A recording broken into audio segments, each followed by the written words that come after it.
최근 몇 년간 체중 관리와 체형 개선에 대한 관심이 급증하면서 지방분해 주사가 큰 관심을 끌고 있습니다. SNS나 인터넷을 검색해보면 수많은 광고와 긍정적인 후기를 쉽게 접할 수 있습니다. 그러나 이러한 시술의 안전성과 부작용에 대한 정보는 상대적으로 부족한 편입니다.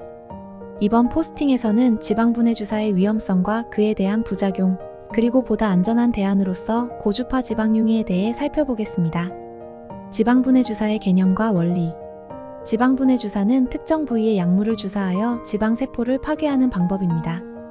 이 약물은 일반적으로 인체에 무해한 성분으로 알려져 있으나 실제로는 다양한 합병증을 초래할 수 있습니다. 지방분해 주사의 원리는 약물이 지방세포의 막을 파괴하여 분해하고 이를 체내에서 자연스럽게 배출시키는 것입니다. 지방분해 주사의 부작용. 염증 및 부종. 가장 흔하게 나타나는 부작용 중 하나는 염증과 부종입니다. 이는 주사 부위에 약물이 주입되면서 발생하는 자연스러운 반응일 수 있지만 심한 경우 치료가 필요할 수 있습니다. 알레르기 반응. 주사된 약물에 대한 알레르기 반응도 중요한 부작용 중 하나입니다. 가려움증, 발진, 심한 경우 호흡곤란 등의 증상이 나타날 수 있습니다.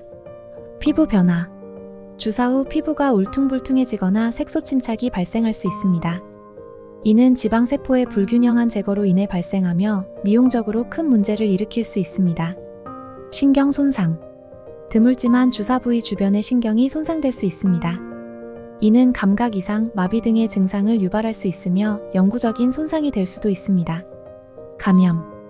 모든 주사 시술에서 발생할 수 있는 감염의 위험이 지방분해 주사에서도 존재합니다. 주사 부위의 청결 관리가 중요하며 감염 증상이 나타날 경우 즉시 의료진의 상담이 필요합니다. 고주파 지방분해. 지방분해 주사의 부작용을 고려할 때 많은 사람들이 보다 안전한 대안을 찾고 있습니다. 그중 하나가 고주파입니다. 고주파 지방흉해는 고주파 에너지를 이용하여 지방세포를 파괴하는 방법으로 지방분해 주사와 비교해 상대적으로 안전하다고 평가받고 있습니다. 비침습적 방법. 고주파는 주사나 절개가 필요 없기 때문에 감염의 위험이 낮고 회복 시간이 짧습니다. 이는 바쁜 현대인들에게 큰 장점으로 작용합니다. 균일한 지방 제거. 고주파 에너지는 세포를 균일하게 가열하여 파괴하므로 지방분해 주사에서 나타날 수 있는 울퉁불퉁한 피부 변화를 최소화할 수 있습니다. 피부 탄력 개선. 고주파 에너지는 콜라겐 생성을 촉진하여 피부 탄력을 개선하는 효과도 있습니다. 이는 지방 제거와 동시에 피부 상태를 개선할 수 있는 이중 효과를 제공합니다. 다양한 적용 부위. 고주파는 얼굴, 팔, 복부, 허벅지 등 다양한 부위에 적용될 수 있습니다. 특히 얼굴의 지방을 제거하면서 피부 리프팅 효과를 동시에 누릴 수 있습니다. 고주파 지방분해의 원조 아디포. 테인글로벌의 발고주파 장비 셀피지오 개발 이전엔 대형 고주파 아디포가 있었습니다. 아디포는 모노폴라 방식의 대형 고주파로 비만과 피부 미용 전용으로 높은 가격만큼이나 놀라운 효과로 큰 반향을 얻은 제품입니다. 국내뿐 아니라 해외에서 먼저 인정을 받아 각종 방송과 매체에 출연하기도 했습니다.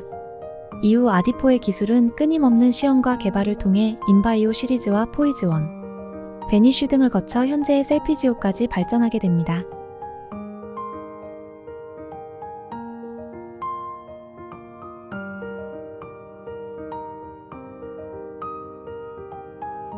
지방분해 주사는 빠른 효과를 기대할 수 있지만 부작용의 위험성을 무시할 수 없습니다. 염증, 알레르기 반응, 피부 변화, 신경 손상, 감염 등의 위험이 존재하므로 시술 전 충분한 상담과 신중한 결정을 내려야 합니다. 반면 고주파는 비침습적 방법으로서 안전성이 높고 피부 탄력 개선 등의 부가적인 장점을 제공합니다. 지방분해 주사에 비해 효과는 느릴 수 있지만 장기적으로 봤을 때 더 나은 결과를 얻을 수 있는 방법입니다. 따라서 지방을 제거하고 체형을 개선하고자 하는 분들은 자신의 건강 상태와 목적에 맞는 방법을 선택하는 것이 중요합니다. 시술 전 전문가와 충분히 상담하고 자신에게 가장 안전하고 효과적인 방법을 선택하시길 바랍니다.